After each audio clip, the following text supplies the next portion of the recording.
So I'll just create 1, 2, 3, 4, and I'll call this pull V front right, front right,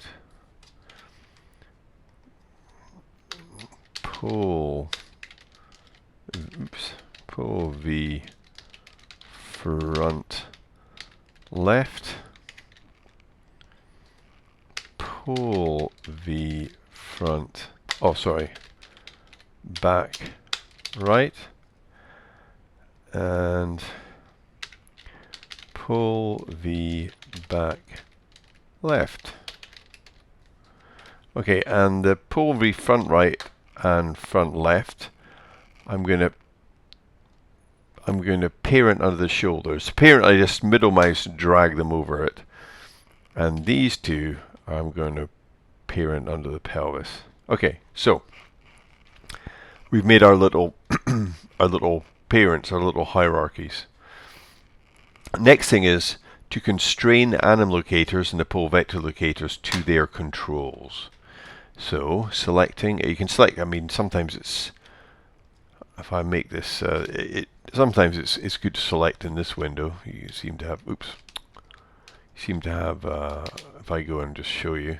So if I select this control, this is shoulder control, I can select the shoulder anim, control select it and go constrain parent. Now I want to make sure maintain offset is off. That has to be off. Otherwise, if that is on, it will not snap to the middle of the control. But you want it to snap to the middle. So press add, and you can see it there. Ooh, scale looks very small. Make it 1. Okay, and then I will go to this one, the pelvis, and do the same thing. Constrain parent. And again, I don't know why the scale is coming in at 0.1. And so I'm just changing the scale back to 1. And then I will do the front feet locators. So let me see, we've got the front left here. So that. So front left foot. Constrain parent. Change it to 1. Very strange that it's 0.1, don't understand, but anyway. And then I go to the front right. Constrain parent. And one other thing, you'll see that as I add the constraints, we get these little kind of chains in the outliner showing me that I've added constraints to these. So then I'm going to go to the back left and go constrain parent, and then I will go to the back right, constrain parent. The scaling information doesn't do anything, it just makes them easier to see. Okay, and finally I have to do the pole vectors, and this is why I turned the autocue off. Sometimes they're hard to see. So this is obviously the pole vector for the front left. So V front left. So I've got that selected. Then I control select that and go constrain. This time I don't need a parent constraint. I just need a point constraint because pole vectors only take point information. And also I'm going to make that 1 as well so I can see it. And then I'm going to go for this. I don't know which is this. Well, this is the, see, the pole vectors are, but it's sometimes difficult to see which foot they relate to. So if you wiggle a little bit, you can see. Hence the reason I turned this off. So that is the back left. So back left pole vector. So I shift control select that. Constrain point, and I'll make that 1. And then I'm going to look at this one, this red. You can see that red thing in there. Oops, is it this one? There we go. And now I'm going to move this a little bit, and that's the front right. So front right, control select that, constrain point 1, and then what are we left with? I think it's this one here. Oh, that is the back right. So the back right. There you go. Constrain point, and again make this 1. I'm just going to save this. Otherwise, Maya will probably crash. So let's see very quickly. I'll call this lep walk path V01. Okay, that'll do. Just so I've got something to go back to. Right.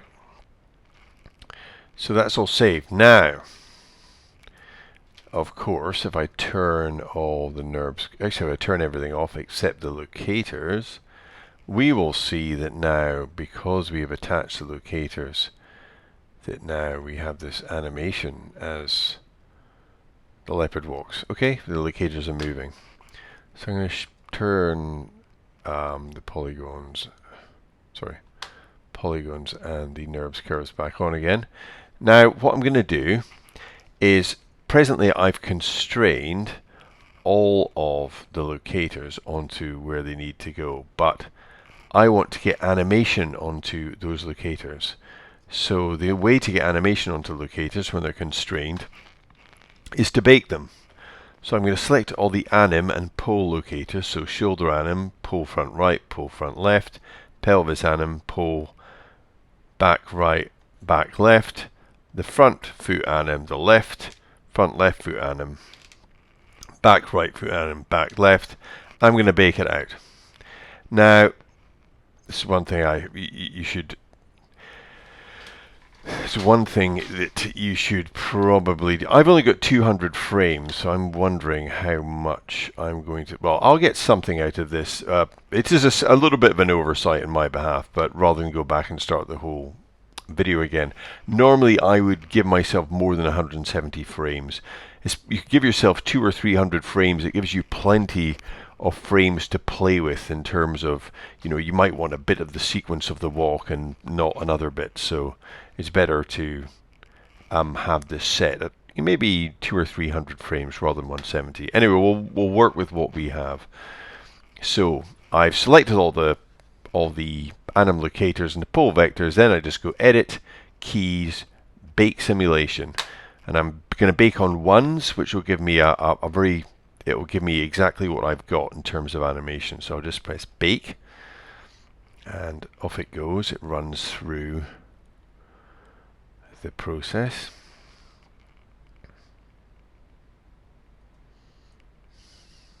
Okay, and you can see I have a key on every frame now for these locators. Now I no longer need the constraints because I've baked the animation onto all the locators, so I can delete those. And if I was to zoom in and turn everything off, minus the locators, you will see that they're still moving because they have animation baked onto them, right? So the next part is I can go back, and now I'm going to get the locators to drive the motion of these controllers. So controller number 1, which is the shoulder anim, the actual controller, I'm going to delete the translations and rotations off this. Now the easiest way to do this is to select it in the channel box and then just press break connections. You can go in and try and do it in the graph editor, but the problem is if you try and delete it in the graph editor, you may delete some of these bits of animation from the controllers, which you don't want to do. If you do it in the channel box, you can just delete the translate and rotates. So then I'm going to I'll constrain the other way around this time. Now I select my shoulder anim locator, which has all the animation from this on it, and I shift select the controller and I go constrain parent, and these channels go blue, and if I scrub through you will see it is moving just as it was before, but now it is being controlled by the locator.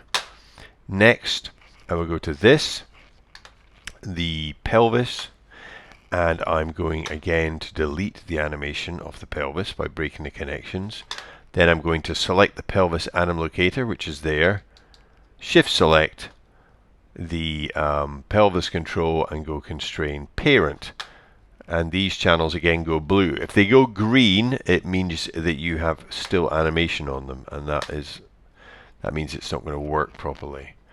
Okay, and next I'm going to go into the, what is this, the left foot. So I'm going to again delete just these channels, not the roll or the roll angle and these other things I've keyed. And then I'm going to select the front left foot anim, the locator, then the box, constrain parent, go to the right, do the same thing. The front right foot anim locator, shift select the control, parent. Then I will go to the back feet. First the back left, break connections. Select the back left locator, I can see it there. Shift select the control, parent, goes blue. Then go to this one, break the connections. Break connections. And that's the back right. Select the back right locator, shift select this, constrain parent. And now if I'm going to run through it one more time, you will see it's still, but this time it's all being controlled by locators. Now we have to do the pole vectors. These are the ones you just have to, just on this rig, because they go inside the body and stuff, you have to be a bit careful with these. So I'm going to first select